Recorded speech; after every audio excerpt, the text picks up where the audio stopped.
예수님, 잠시 기도하고 시작합니다. 성부와 성자와 성령의 이름으로 아멘.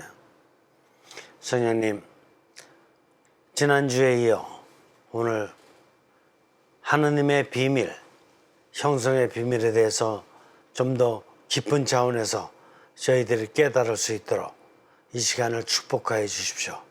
고맙습니다. 성령님, 성부와 성자와 성령의 이름으로 아멘. 오늘은 책의 124쪽입니다. 이 책이 굉장히 중요하죠. 한 번 읽어서 되는 책이 아니고 아주 여러분들 일생을 갖다 다 종합 정리해 주는 책이기 때문에 계속해서 영어포 이게 읽으시고, 또 읽다가 잘 안 되시는, 이해가 안 되시는 부분이 있으면 저한테 연락하시면 됩니다.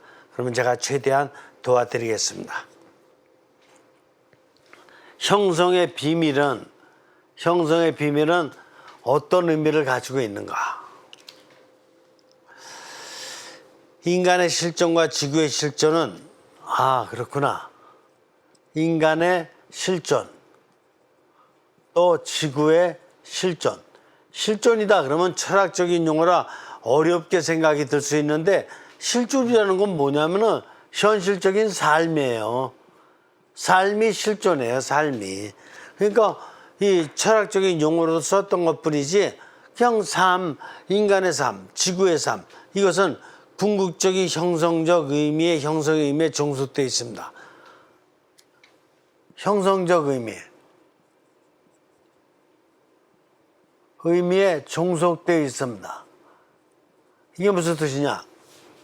자, 인간의 삶은 이게 형성의 장이잖아요. 형성의 장 안에 종속되어 있어요. 그래서 하느님이 형성의 신비시니까 하느님과의 관계에 있어서 형성, 또 이웃도 형성, 또 세상도 형성, 세계도 형성. 모든 것이 다 형성으로 통하는 거예요. 그러니까 인간의 실존과 지구의 실존, 인간과 지구, 모든 것은 다 형성적 의미에 종속되어 있다. 하느님께서 섭리하시는 이 전체 형성적 의미. 하느님은 뭔데? 하느님은 형성하는 신적 신비십니다. 뭐를 형성하는? 나를 형성하는, 뭐를 형성하는? 이웃을 형성하는, 뭐를 형성하는? 상황에 있어서 프레시스, 장소, things, 사물들, 이벤트, 사건들, 이런 것을 갖다 형성시켜 주시는 거예요. 그러니까 하느님이 다 형성시켜 주시는 거지. 그러니까 인간도 또 상황도 세계는 똑같은 거니까, 이게 세계는. 그러니까 이 모든 걸 다 형성시켜 주시는 거예요. 그러니까 인간도 또 이 세상도 다 형성의 의미에 종속돼 있어요. 그래서 형성의 의미를 알아야 돼요. 하느님께서 이렇게 형성시켜 주고 계시는 의미를 알아야지만이 삶의 의미가 있는 거예요. 그러면 형성의 신비는 궁극적으로 의미가 있는가? 이 물음에 대해 인간은 긍정적 혹은 부정적 답변 중 하나를 선택할 수 있습니다. 긍정적 또는 부정적 선택을 할 수가 있어요. 뭐에 대해서? 형성의 의미가 있느냐, 이게야. 내가 이 세상 살면서 형성의 의미가 있는가? 내가 이웃관계에 형성의 의미가 있는가? 내가 사람과의 관계에서 형성의 의미가 있고 세계관계에서 형성의 의미가 있는가? 어떤 사람은 형성의 의미가 없다고 생각해요. 그래갖고 어떤 사람이 생기느냐? 부정적으로 생각하는 사람은 회의론자예요. 회의론자. 그래서 이 사람들은 뭐 하는 거예요? 세상을 회의하기 때문에 회의론자, 또 염세주의자로 전락하죠. 이런 사람들이 있느냐?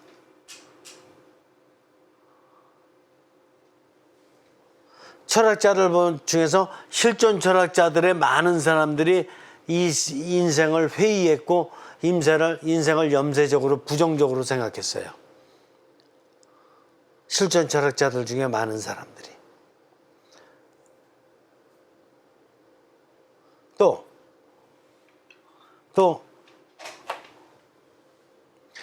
이 형성을 부정적으로 생각한 사람들이 또 어떤 사람입니까? 히틀러, 이토 히로부미. 이게 일본 나라와 또 우리나라가 같이 형성적으로 성장한다는 걸 갖다 생각했어야 되는데 형성의 의미를 모르다 보니까 자기네 나라만 확장되고 우리나라는 완전히 종속시키는 이런 걸로 다 생각을 했던 거라니까. 그래 이토 히로부미 같은 사람은 거의 인간도 아니라니까. 형성의 의미를 몰라서. 그러면 형성의 의미를 아는 사람은 내가 소나무를 생각해도 소나무를 함부로 막 다루질 않아요. 잘 기를 수 있도록 해주지.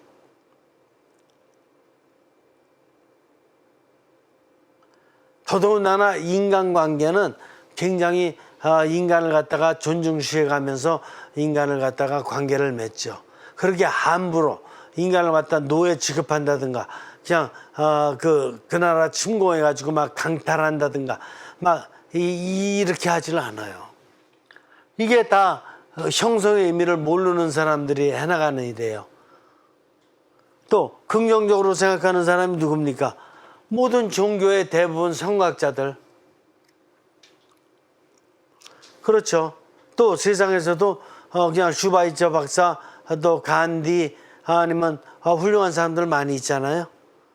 그런 분들 인생을 형성의 의미를 아는 사람들이죠. 그래서 형성의 의미를 아냐 형성의 의미를 모르냐에 따라서 긍정적 부정적으로다가 이렇게 갈리게 되고 인간은 둘 중에 하나 선택하게 돼 있다. 그 다음에 네 번째, 이에 대한 긍정적인 답변은 긍정적인 답변을 할 경우에는 논리적이고 과학적인 관찰의 힘을 초월하며 자유롭게 선택할 수 있습니다. 논리적이고 정신적, 논리적, 과학적 관찰의 힘을 초월한다 그랬어요. 이 뭐냐? 이 형성의 의미를 긍정적으로 다 생각할 경우에는 논리적 과학적 힘을 초월한다 그랬는데 이게 무슨 뜻인가? 논리적 과학적 힘은 어디서 나오는 거죠? 정신에서 나오는 거죠. 그렇죠? 정신은 누구 정신이죠? 내 정신이에요. 그죠? 근데 형성은 어디서 나오죠? 형성은 하느님에게서 나오는 힘이 형성이야. 하느님에게서 나오는 힘이 형성이야. 하느님에서. 내 힘에서 나오는 거는 형성적일 때도 있고 반형성적일 때도 있어요. 그래서 정신은 형성적일 때도 있고 반형성적일 때도 있는 거야. 그죠? 근데 형성적이라 그래도 이거는 하느님의 뜻에 맞는 궁극적인 의미의 형성은 아니야. 내 뜻에 맞는 형성은 되지만. 그러면 하느님에게서 형성의 힘은 나오게 돼 있는데 하느님에게서 나오는 형성의 힘, 하느님과 연결을 갖는 힘은 뭐예요? 0밖에 없다니까. 0. 그래서 정신으로 다 할 수 있는 논리적이고 과학적인 힘도 나름대로 형성적일 수 있으나 이거를 어떻게 된다는 거예요? 이거를 초월한다는 거야. 왜? 영의 힘이니까. 그러니까 긍정적으로 생각하는 사람은 육신의 긍정적, 정신의 긍정적인 것뿐만이 아니라 영적으로 성령님과 소통해서 성령님의 힘을 따르는, 성령님의 뜻을 따르는 그런 차원의 긍정이기 때문에 육신적인 어떤 자기 뜻이나 정신적인 논리적, 과학적 어떤 연구라든가 이런 힘들을 다 초월하는 거야. 그러니까 형성이라는 것은 육신과 정신의 힘을 초월하는 용어다. 육신적으로도 형성될 수 있고 정신적으로 형성될 수 있으나 가장 높은 차원의 형성은 영적인 차원에서 성령님과의 관계에서 이루어지는 형성이다. 이해가 되셔요? 그렇기 때문에 정신적인 차원의 논리적 과학적 힘을 초월해요. 실제로 논리적 과학적 힘 중에서 이게 부정적으로 쓰이는 적도 있었어요, 없었어요? 많이 있었지. 화학 무기를 만들었다든가 칼이나 어떤 대포나 전쟁 무기, 핵무기 이런 거 만드는 거 다 논리적 과학적인 힘이잖아요. 그 자기 뜻으로다는 긍정적이라고 얘기했지만 하느님 뜻으로 보면 긍정적이 될 리가 없잖아. 형성적이 될 리가 없어요. 그렇기 때문에 정신적인 논리적 과학적 힘을 갖다가 초월해야지만 형성이라는 용어를 사용할 수 있게 되는 거예요. 그 다음에 5번째, 이 선택은 인간이 이성적인 존재이기 때문에 이성적으로 정당화될 수 있어야 합니다. 인간은 뭐예요? 이성적 존재죠. 이성적 존재이기 때문에 영적인 의미의 형성이 가장 높은 차원의 형성임에 틀림없어요. 그러나 가장 높은 차원의 정신이라고 하더라도, 가장 높은 차원의 어떤 그 형성이라고 하더라도 정신으로 인정이 돼야 돼야 안 돼야 돼요. 정신으로 인정이 돼야 돼요. 이런 걸 갖다가 이걸 갖다가 어떤 사례에서 볼 수 있느냐? 그리스도의 역사 안에서도 그러고 다른 종교 역사 안에서도 볼 수가 있지만 여러분들 이런 용어 들어보셨을 거예요. 영지주의다. 영적인 지식만이 최고다. 다른 이런 육신적 차원의 경험이라든가 정신적 차원의 연구라든가 이런 것보다도 영적인 차원의 지식이 최고다라고 얘기하는 것은 거짓이에요. 왜냐? 영이라는 것은 항상 육신적 차원, 정신적 차원을 포함하면서 성령님의 뜻을 이렇게 드러내는 것이기 때문에 육신과 정신의 차원을 무시한다든가 제외해버린다든가 이래가면서 영적인 지식만이 중요하다고 얘기하는 것은 잘못된 가르침이라고요. 그래서 영지주의가 잘못된 거예요. 이게 바로 정신으로다가 영지주의는 정신으로다 생각해 놓고 발적에 그래서 이거는 맞지가 않는 거예요. 영만 중요하다는 거야. 정신적인 연구한 것도 중요해 안 중요해요? 굉장히 중요한 거야. 육신적보다 노력한 것도 중요해 안 중요해요? 그 기술도 굉장히 중요한 거야. 근데 이걸 인정해 주면서 영적인 지식을 얘기하지만이 인간 이성이 인정할 수가 있게 되잖아요. 근데 이런 육신적 기술이나 정신적인 지식이라든가 이런 걸 다 무시해버리고 영적인 지식만 중요하다라고 얘기하는 이런 영지주의 같은 거는 인간의 이성으로 다 인정할 수 있어요, 없어요? 없지. 그래서 이런 것들은 잘못된 거나 아무리 긍정적이고 형성적인 거를 얘기한다고 하더라도 인간 이성이 인정해 주지 않으면 안 된다. 이해가 되셔요? 그래서 인간 이성이 인정을 해 줘야 돼요. 오늘날 영신주의도 마찬가지예요. 영지주의와 마찬가지로 오늘날 현대에 또 이런 잘못된 오류 중에 하나가 영신주의예요. 영신주의 뭐야? 영에 대한 자신의 어떤 영감적 개인적 체험만이 중요하다는 거야.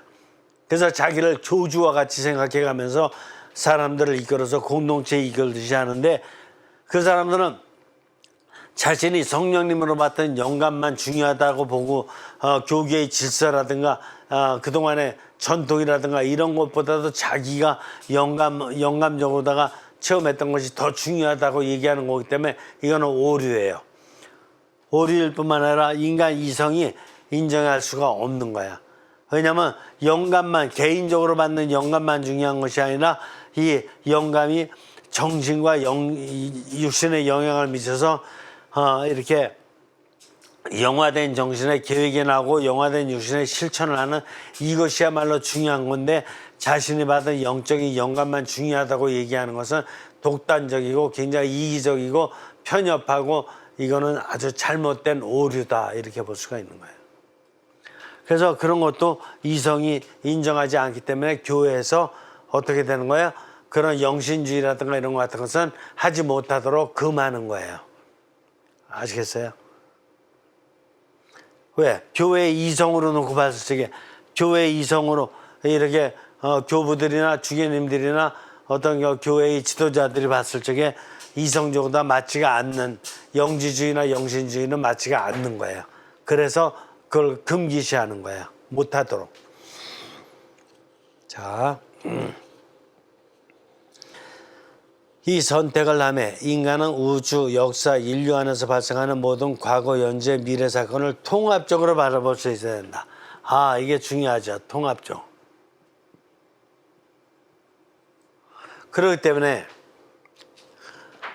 이런 선택을 할 적에는 긍정을 선택하냐 부정을 선택하냐 할 적에는 어떤 개인이 받은 영감이라든가 이렇게 그런 환상에 떨어져서는 안 되고 통합적으로. 그러니까 지난 과거에 2000년이면 2000년, 5000년이면 5000년 이런 전통을 갖다가 잘 통합시킬 수 있어야 되고, 또 과거의 전통뿐만 아니라 현재 또 미래를 위한 어떤 이런 것까지도 통합시켜서 통합적인 관찰을 통해서 인정할 수 있는 이런 형성이 되어야 한다. 그래서 어떤 개인이 영감을 받았든가 개인이 나름대로 독특한 카리스마를 발휘해서 그쪽으로다가 모는 것은 그거는 거의 오류 가능성이 많다. 이런 공동체의 조직 안에 있는 여러 가지 전통이라든가 이걸 중요시 여겨가면서 이렇게 이걸 조금씩 초월시켜 나갈 적에 맞는 것이지, 이 전통을 갖다가 이렇게 중요시하지 않고 자기 혼자 카리스마적 존재로서 자기가 대단한 영감을 받았고 대단한 깨우침을 받았다고 이렇게 딱 나타난 거, 여기에는 오류가 많다. 조심해야 된다. 이래 보는 것이에요. 자, 그럼 마지막 결론 정리해 봅니다.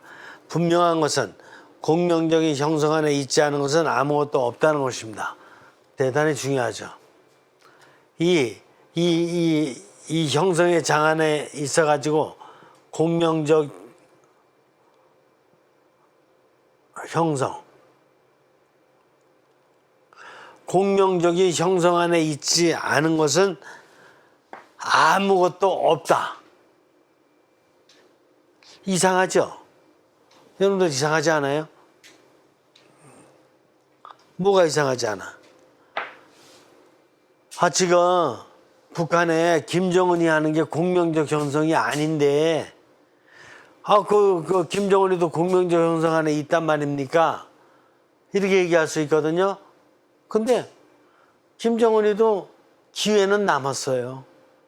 아직 기회는 있어요. 얼마든지 나름대로다가 이렇게 지금은 육신과 정신만으로다가 오만하게 살고 있지만 언젠가 영을 깨닫는 순간에 본인의 지난 과거를 회개하고 돌아설 수 있는 가능성이 있어요, 없어요? 남아있는 거야. 히틀러도 원래는 있었어요, 가능성이. 근데 깨닫지 못해서 그렇지. 예수님의 제자 중에 유다스도 어떻게 돼요? 처음에 못 깨달았지만 나중에 예수님 돌아가시고 나서 깨달았죠. 깨달았잖아. 그래서 운전 돈 가진 거 갖고 피해밭을 샀잖아요. 깨달았잖아. 나중에 깨달으면 돼. 하여간 이 안에 있는 어떤 것도 공명적 형성 안에 없는 것은 없어요. 깨닫기만 하면 갈 수가 있어. 더더군다나 인간은 깨닫기만 하면은 언제든지 공명적 형성 안에 들어올 가능성이 있어요. 후보자들이야. 아무리 잘못했다고 해도. 그래서 이런 차원에서 예수님께서는 그 원수를 그래도 사랑하라고 마지막까지 회개할 수 있는 기회를 갖다가 끝까지 우리가 놓치지 말자, 이런 의미의 가르침을 주셨던 거라고 봐요.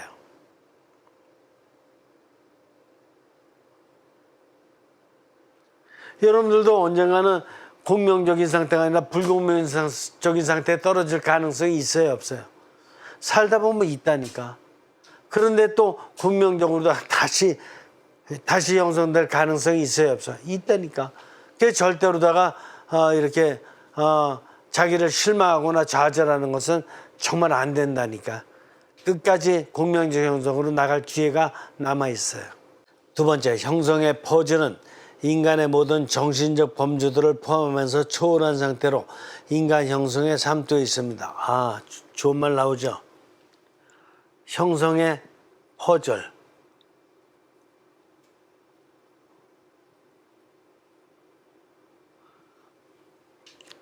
여러분들 퍼즐 문제 많이 다루잖아요. 그런데 형성의 퍼즐은 뭘로 다 풀까? 이게 우리가 대부분 퍼즐 문제 풀 적에 육신 내지 정신으로 풀죠. 그렇지 않아요? 퍼즐 문제? 수수께끼 푼다든가 아니면 뭐 5가지 고개 넘어가기 퍼즐 다 육신과 정신으로 풀어요. 그런데 인생의 퍼즐은 형성의 퍼즐은 뭘로 풀죠? 형성의 퍼즐은 삼중구조로 풀어야 돼. 그래서 육신과 정신으로 노력도 하지만 성령님의 영감을 받아야지만이 이 형성의 퍼즐은 풀려요. 왜? 형성이란 문제 자체가 하느님으로부터 모든 것이 시작되었기 때문에 형성의 퍼즐은 성령님과의 소통 안에 성령님의 영감을 받아 형성의 퍼즐이 풀린다. 따라서 인간이 모든 형성의 전체가 아닌 일부임을 부정하고는 형성적 실존은 불가능합니다. 그래서 나는 내 육신과 정신의 힘은 이 형성의 퍼즐을 갖다 푸는 데 있어서 극히 일부분은 풀 수 있지만 이 전체를 갖다 푸는 데 있어서는 나는 내 힘은 절대적으로 한계가 있으니 이 전체를 보고 계시는 하느님의 영감을 받아서만이 이 모든 것의 전체의 퍼즐을 풀어나갈 수가 있게 된다.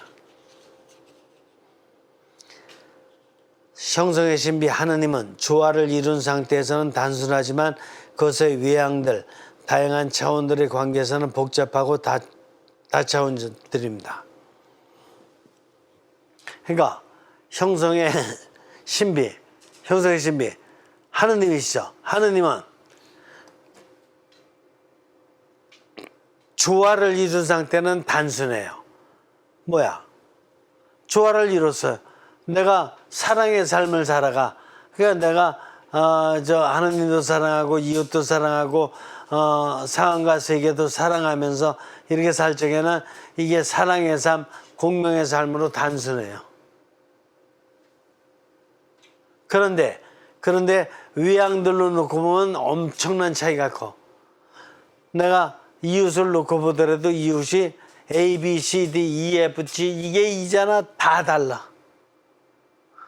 근데 내가 A가 나타나다 B를 만나 C를 만나 D를 만나 E를 만나다 그냥 사랑해 주겠다 생각하면 단순한데 A, B, C, D가 성격이 다 달라가지고 내가 그 사람들을 하나하나 내 정신으로 생각해서 사랑해 주려면 못돼. 그렇죠. 이 자연에 있는 수많은 것도 세상에 있는 수많은 것들도 이걸 갖다가 하느님의 이게 창조물들이다. 이 안에 하느님의 힘들이 담겨 있다. 그러니까 내가 이걸 갖다가 하느님의 뜻을 따라 잘 사용해야 된다. 거룩하게 사용해야 된다. 이렇게 생각할 적에는 단순해. 근데 그게 아니라 이 내 정신으로만 생각해가지고 이 나무는 뭐 이렇게 이렇게 구부러졌으니까 이거는 뭐 몇만 원의 가치가 있고 이 나무는 곱게 뻗었으니까 몇만 원의 가치가 있고 저건 뭐 어떻고 이거 하나하나 다 이렇게 내 정신과 육신만으로 이렇게 따지려고 할 적에는 복잡해요. 굉장히 복잡해요. 이해가 되셔요? 그러니까 하느님을 깨닫는 방법이에요. 이게 인생을 살아가는 방법이기도 하고. 그래서 하느님과 연결된 걸로다가 봤을 적에는 모든 것이 선물로 다 보이게 되고 하느님의 은총으로 보이게 되고 그러면서 단순하게 보면서 조화롭게 생활할 수 있지만 하느님과 연결되지 않은 각자가 다 다른 걸로 다 놓고 볼 적에는 각자가 다 다양하면서도 엄청나게 차이가 있고 복잡하기 때문에 이건 내 생각으로다가 어떤 가치를 따져나가는 거기 때문에 그거는 굉장히 복잡하다. 맨 아랫줄 형성의 신비는 모든 곳에서 그 자체를 현시합니다. 이게 무시무정이죠. 어디 가나 하느님은 그 상태에서 당신을 현현하셔요. 어떻게? 붕어 통해서 어떻게 하느님을 현시하고 있습니까? 붕어가? 아니요. 금붕어 이쁘죠? 하느님도 미잖아요. 아름다움 자체시잖아요. 아름다움 자체의 부분을 붕어가 보일 수가 있다니까. 또 하느님은 존재하시잖아요. 붕어도 지금 존재하고 있잖아요. 그 자체로 하느님의 힘을 드러내고 있다니까.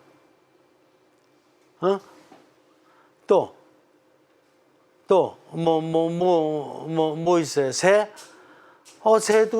새 나름대로 그 하느님의 힘을 드러내고 있다니까. 왜? 자유롭게 이렇게 날아다니잖아요. 하느님은 자유 자체이신 분이에요.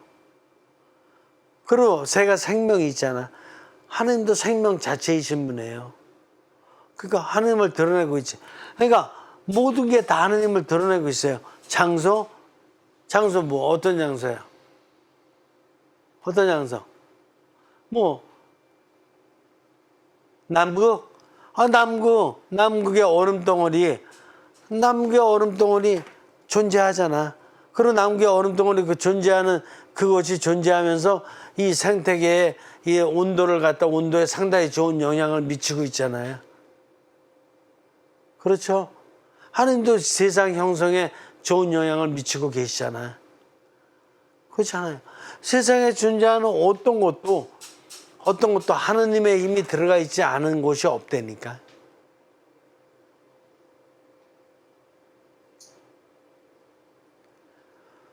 그러니까 하느님을 이렇게 삼일체 하느님, 전지전능, 무시무정 이렇게 어마어마한 이렇게 얘기하는 건 분명히 맞는데 구체적으로 따져놓고 보면은 이 안에 하느님의 힘이 들어가 있을까 없을까요? 있다니까. 이거 이쁘잖아요. 이쁘잖아. 이쁜 것도 들어가 있는 거, 이 지휘봉이. 그리고 이 지휘봉이 하느님을 지금 설명하는 중요한 역할을 하고 있잖아요. 형성의 역할을. 하느님은 항상 형성의 역할을 하시는 분이지. 이것도 나름대로 형성의 역할을 지금 하고 있잖아요. 하느님을 현시하고 있는 거지. 하느님을 현시하지 않는 거 하나도 없다니까. 그러니까 어마어마한 어떤 이런 언어로다가 하느님을 이렇게 깨닫는 것도 중요하지만 이 책 하느님을 현시하고 있잖아요. 가톨릭 스튜디오의 이 방송이 하느님을 현시해 안 현시해요? 어마어마하게 현시하고 있죠. 그렇게 하고 있다니까. 이게 다 하느님의 힘을 드러내는 거라니까요, 지금. 하느님은 존재론적으로는 하느님이 현존하신 자체로다가 하느님을 드러내고 있지만 이 형이하학적으로 실존론적으로다가는 실존하고 있는 세상 모든 것을 통해서 하느님의 힘이 드러나고 있는 거예요. 그런 하느님을 아는 게 중요하다니까요. 그래서 형이상학적인 차원에서 이런 하느님을 아는 것도 중요하지만 형이하학적인 차원에서 이 보드판 안에 하느님의 힘이 들어가 있다. 아니면 이 지휘봉 안에 하느님의 힘이 들어가 있다. 가톨릭 스튜디오 영상 안에 하느님의 힘이 들어가 있다. 지금 이야기하고 있는, 제가 말하고 있는 이 언어 안에 하느님의 힘이 들어가 있다. 이게 무시무시한 하느님이에요. 그런 하느님을 깨달아야 되는 거 아니냐 이게. 그래 이제 나도 옷 입는 거 하나도 이게 하느님의 힘이 들어간 옷을 입고 신발도 하느님의 힘이 들어간 신발을 신고 내가 사람을 눈으로 쳐다보더라도 하느님의 힘이 들어간 눈으로 쳐다보고 내가 말을 하더라도 하느님의 힘이 들어간 이런 단어를 써가지고 이렇게 말을 하고 이게 다 하느님의 힘을 드러내는 거니까 형이상학적 하느님도 중요하지만 형이하학적으로 하느님을 깨닫는 게 중요해요, 안 중요해요? 엄청 중요하다니까요.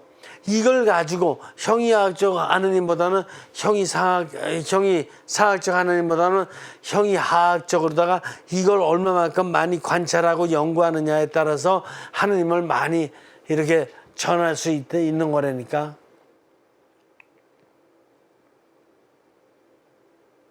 하느님을 우린 다시 한번 생각해 볼 필요가 있다니까.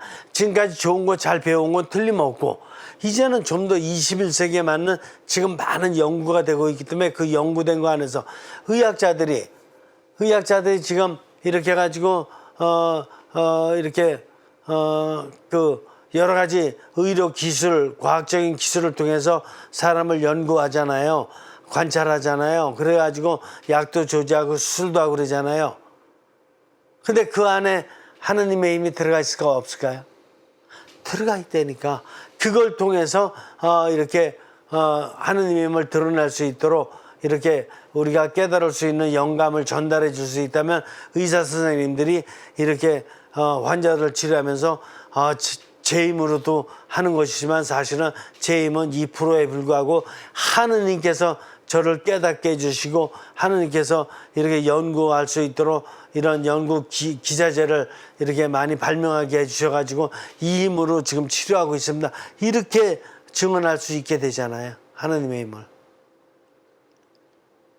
그러니까 하느님의 힘을 드러낼 수 있는 방법은 우리 삶사리에 있는 모든 것을 통해서 우리가 연구하면 연구할수록 바로 그 힘이 하느님을 증언하는 힘이 된다. 이거 볼 수 있어요.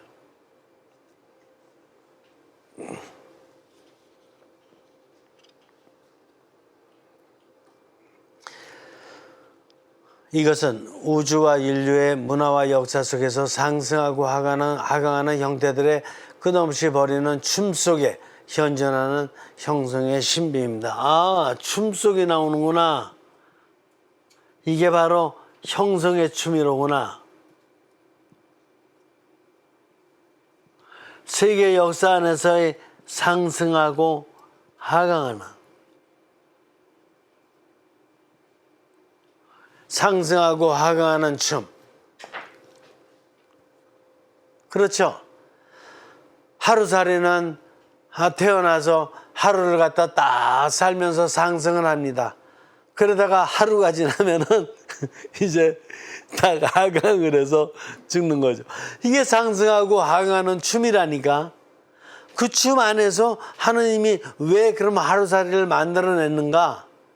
우리는 궁극적인 의미와 목적과 수단과 방법을 모른다니까.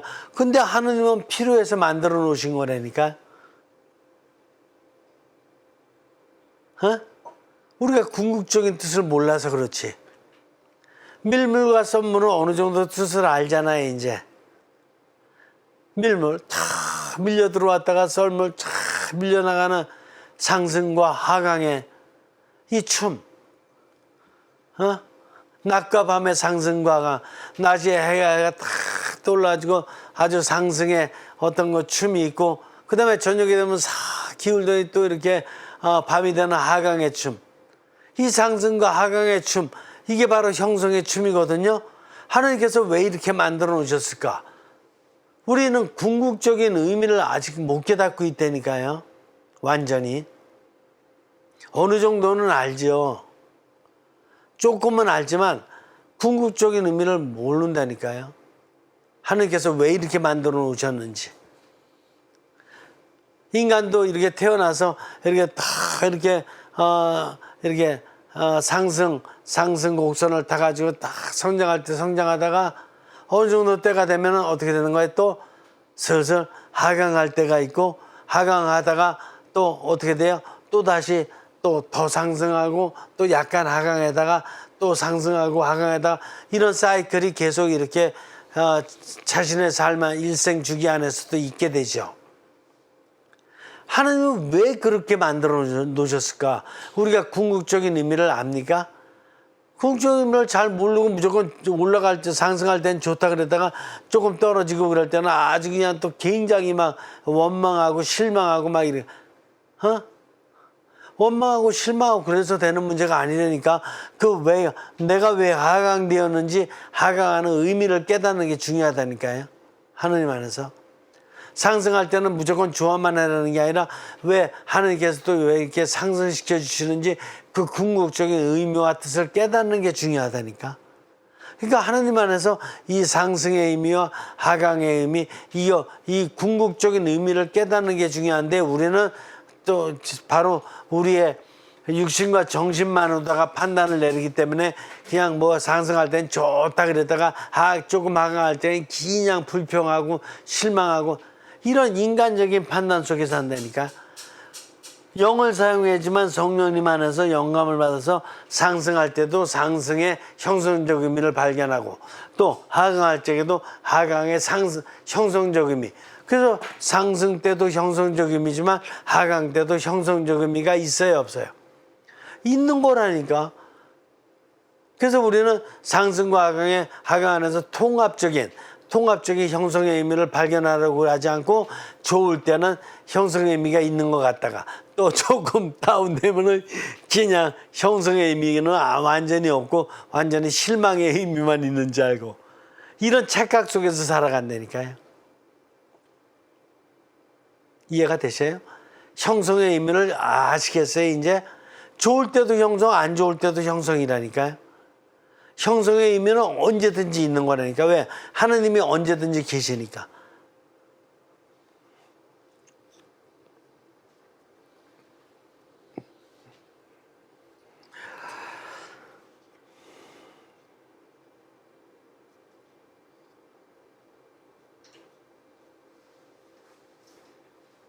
그래서 이 형성의 의미를 하나님께서 주시고자 하는 궁극적인 의미를 언제나 깊이 있게 생각하는 삶을 살아간다면 여러분들의 삶 안에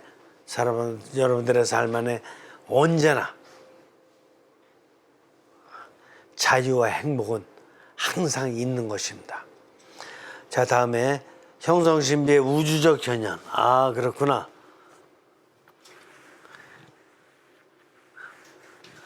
야, 하나님 형성의 비밀 중에서 이제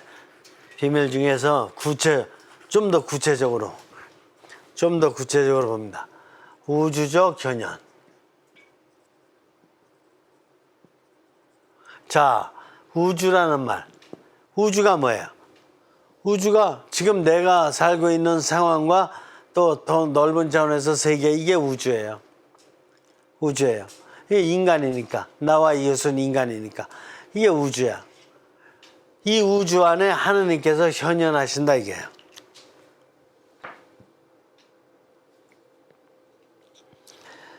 한 10번째 줄. 하느님의 신비는, 형성의 신비는 세 가지 방식, 즉 우주적 방식, 인간적 방식, 초인간적 방식으로 현현하십니다. 하느님 형성의 비밀인데, 하느님 형성의 비밀은 세 가지 방법으로 하느님은 당신을 현현하신다 이게. 하나는 우주적 현현, 두 번째는 인간적 현현, 세 번째는 초인간적.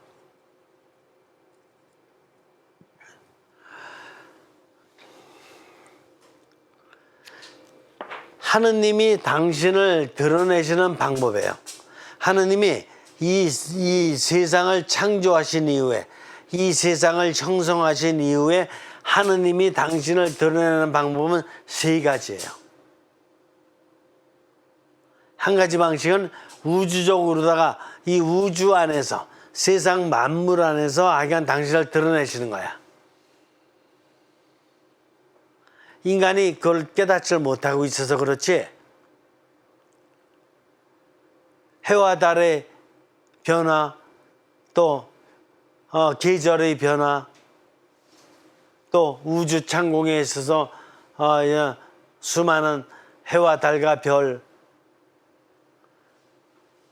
이 모든 것들을 통해서 하나님 당신을 드러내고 계시고, 또 한 가지는 인간적, 인간의 육신과 정신과 영의 삶을 통해서 당신을 드러내셔. 초인간적이라는 건 뭐냐? 이건 좀 어려운 거죠. 초월적 인간이에요.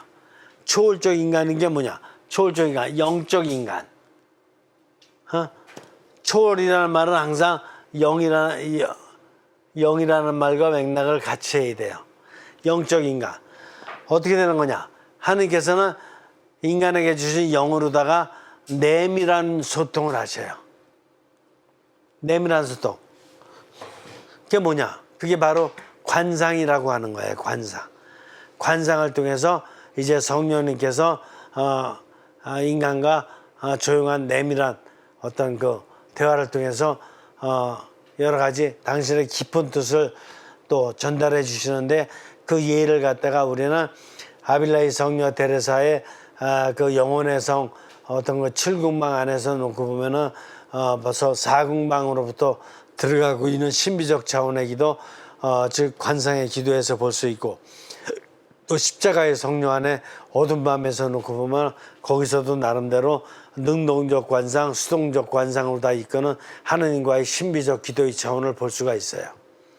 그 이외에도 이런 신비적 기도의 차원을 갖다가 살으셨던 많은 관상가들, 영성가들이 있어요.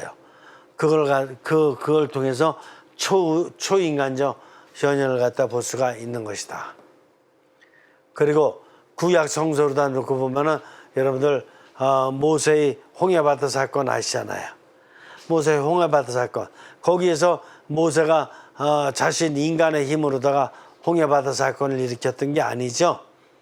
바로 하느님께서 주신 어떤 지팡이의 어떤 하느님의 힘의 위력으로다가 이제 모세가 지팡이를 내쳤을 적에 바로 바다가 갈라지는 초인간적 사건이, 또 엘리야 예언사를 통해서 여러 가지 기적 사건이 일어나잖아요. 막 기름이라든가 빵이라든가 이런 거 해가지고, 그런 것들이 엘리야 예언자라든가 엘리사 예언자가 인간으로서 할 수 있는 기적이 아니에요. 인간의 힘을 뛰어넘는 초인간적 차원의 기적이지. 이해가 되시죠? 바로 이런 기적 사건들이 그리스도의 역사 안에서 있고, 타종교들 나름대로의 이 초인간적 어떤 그 사건을 갖다 얘기하는 적도 있어요. 그래서 사람이 죽고 나면 사리가 난다든가 이런 것도 초인간적 사건의 어떤 한 가지 예로다가 당신들이 불교에서 또 이렇게 얘기하고 있는 어떤 그런 예화다, 이렇게 볼 수가 있어요. 자, 우주적 방식. 우주의 공명의 비밀은 무엇인가? 자, 우주의 공명의 비밀. 비밀이 참 많으네요. 공명의 비밀. 인간이 한 국가든 가정이든 아니면 세계든 엉망진창으로 만들어 가는데도 불구하고 이 세계가 그래도 꿋꿋하게 질서져 가지고 이렇게 오늘날까지 내려오는 이 공명의 비밀은 뭐냐 이게요.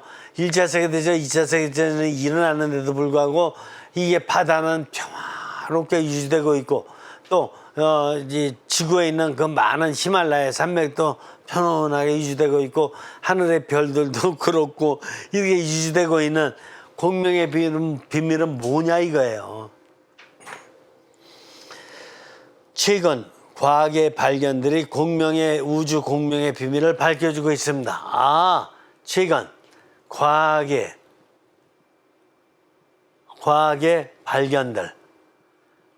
발견들이 공명의 비밀을 밝혀주고 있다 이거야. 즉 우주 내에서 매 순간 발생하는 형성과 재형성의 원자 차원과 원자 이하 차원의 우주적 춤을 밝힙니다. 과학의 발전은 다 뭐야? 원자 이하의 차원들.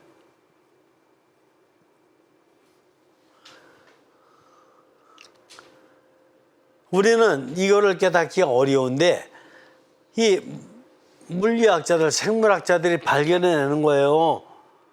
인간 안에 세포가 있다. 그 세포가 있죠. 인간 세포 안에 뭐 학자들마다 좀 견해 차이는 있으나 60조부터 100조 개가 있다 그러는 거니까.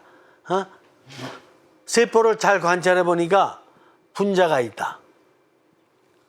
분자를 잘 관찰해 보니까 원자가 있다. 원자를 관찰해 보니까 거기에 원자핵이 있고, 원자핵을 둘러싸고 있어 뭐가 있냐? 전자가 있다. 이런 걸 갖다 다 밝혀내고 있다 이거죠. 그래서 전자가 다 움직여 나가는데 이게 전자춤이다 이거야.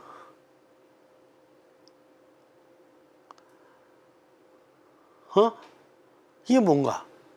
이게 내가 여러분들 자신을 갖다 지금 보세요. 자신을 보면은 자신이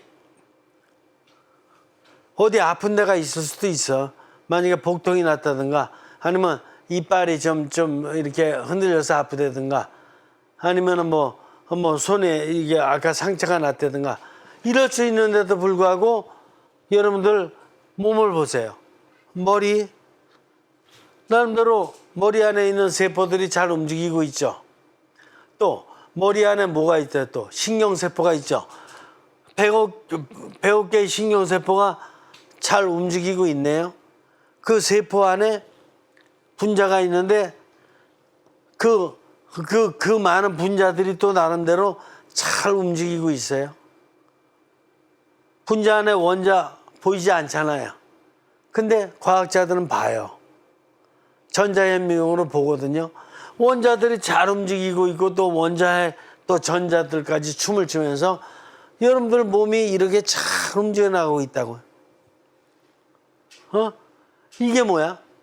이게 내 몸 안에 공명의 비밀이에요, 이게. 내가 좀 몸에, 저 손에 좀 아까 일에다가 상처는 좀 났을지 모르지만 그래도 공명의 비밀 잘 이렇게 공명이 유지되고 있는 거예요. 이해되세요? 근데 내가 만약에 잘못 사는 그만큼 어떻게 돼요? 공명의 비밀이 부분적으로 깨지지. 부분적으로 깨지지만 완전히 다 깨지진 않아. 부분적으로 다. 잘못 사는 부분만 깨져. 깨지나 또 살다 보면은 내가 어떻게 사느냐에 따라서 공명이 다시 회복돼야 안 돼요. 다시 회복이 되지. 그죠? 그래서 공명이 살다가 잘못 살면 부분적으로다가 불공명 상태가 되고 이걸 다시 회복하게 되면 다시 공명 상태로다가 되는 것이죠. 그러면 이 100조 개의 세포가 공명 상태를 갖다 유지하기 위해서 계속해서 형성되어 가고 있고 어떤 때 나의 잘못으로 불공명 상태 된다고 하더라도 또 다시 공명 상태로 다시 회복시키는 이런 과정이 계속 이루어지고 있는데 이걸 누가 만들어 놨냐 이걸 누가 여러분들이 만들어 놓으셨어요? 이 공명의 비밀을 부모님이 만들어 놓으셨어요? 이 공명의 비밀을 누가 만들어 놨냐 이게요.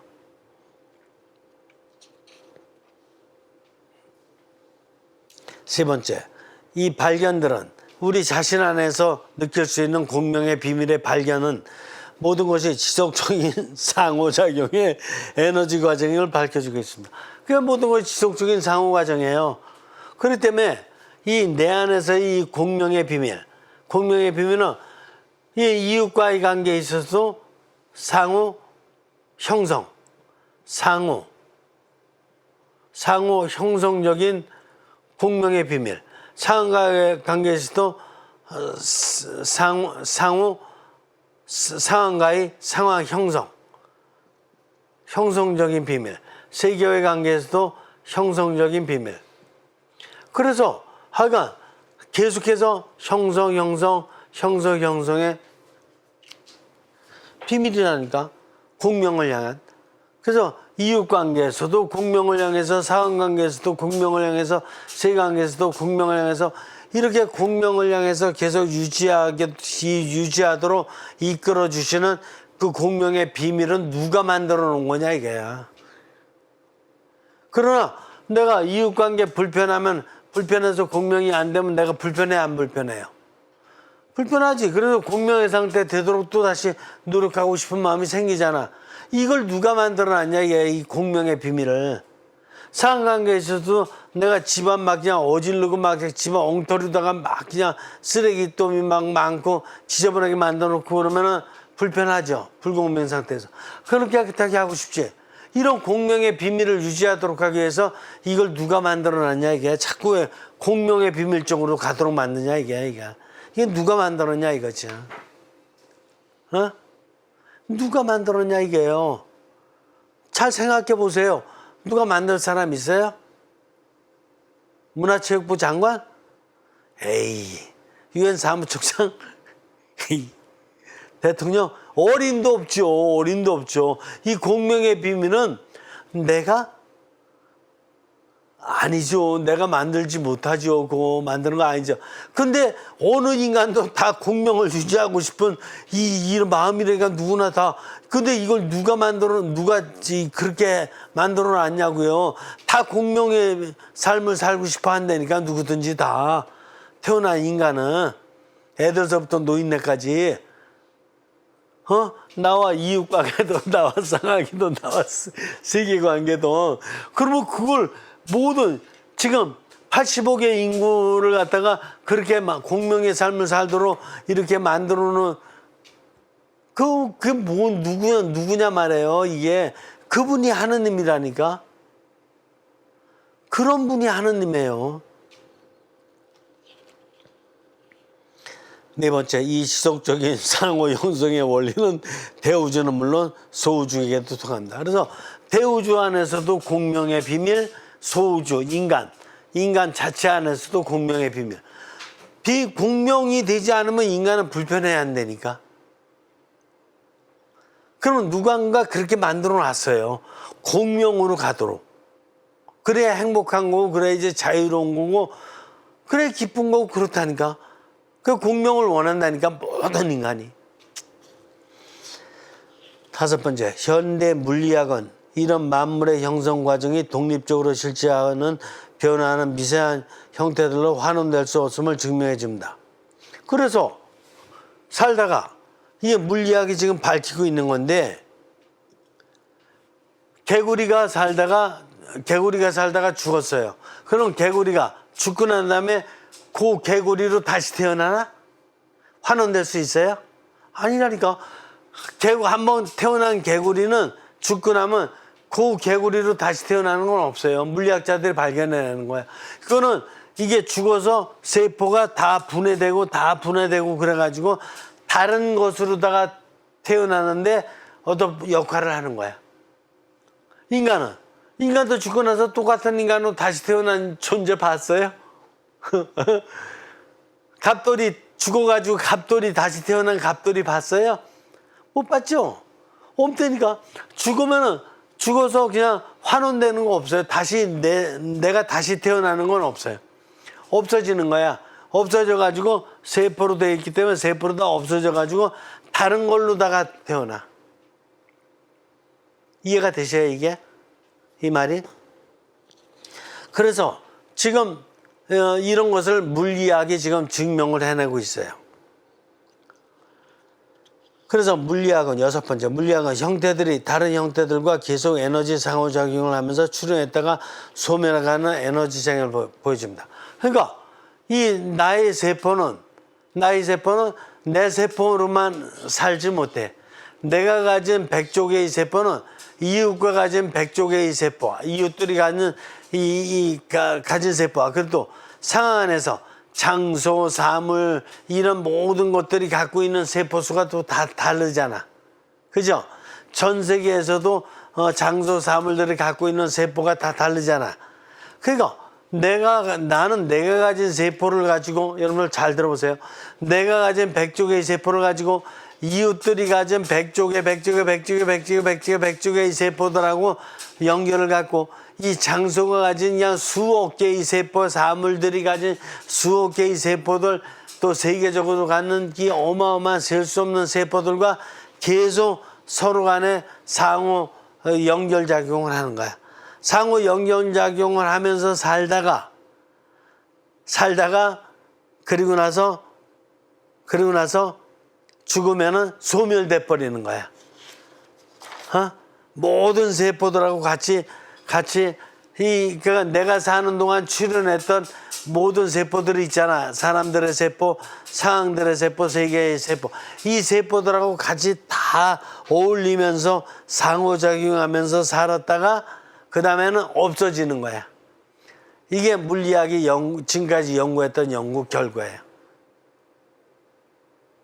그 다음에 어떻게 될 거냐? 그 다음에 어떻게 될 건지 모른다니까.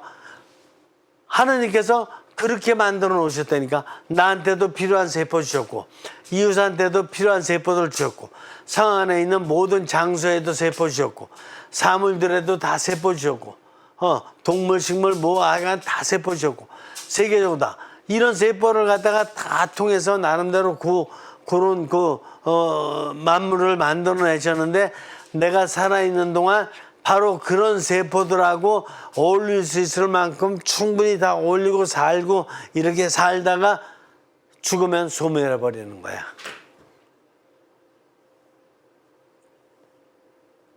이게 하느님의 비밀이에요. 왜 이렇게 해놓으셨는지를 몰라. 근데 어떤 것도 다 이렇게 돼. 그리고 나서는 세상은 그렇게 소멸해 가면서도 세상은 또 공명적인 세상으로 계속 형성돼 나가.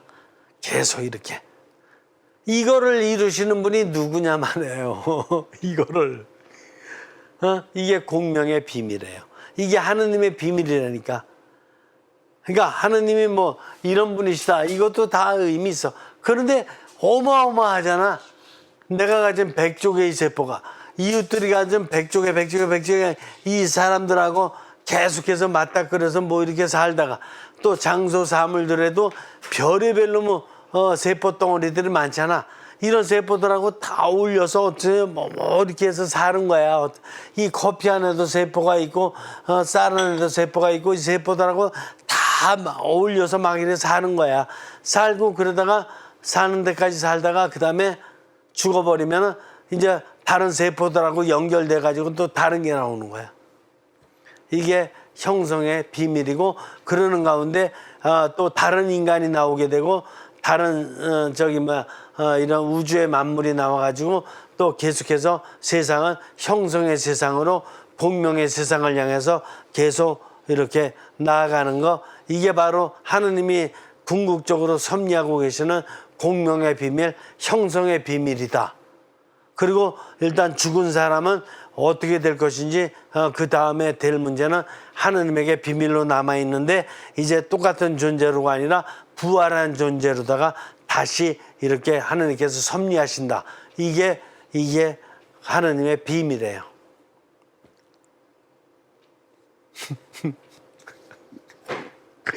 여태까지 여러분들이 생각하셨던 하느님, 여러분들이 생각했던 인간의 삶 이런 거하고 좀 생각해 볼 문제가 많이 있죠. 여기서 마칩니다. 성부와 성자와 성령의 이름으로 아멘. 성령님, 삼일체 하느님께서 대우주를 섭리하시는 이 공명의 비밀, 형성의 비밀을 저희들이 알기에는 턱도 없이 부족합니다. 그러나 이렇게 깨달아갈 수 있는 이 기회를 스튜디오를 통해서 주셨으니 정말 감사드리고 저희들이 더 열심히 이 인간의 비밀, 형성의 비밀, 공명의 비밀 이 모든 것을 이끌어 주시는 하느님에 대해서 저희들이 더욱더 이렇게 깊이 묵상하고 노력해 나갈 것을 다짐해 봅니다. 성령님 고맙습니다. 성부와 성자와 성령의 이름으로 아멘. 수고하셨습니다.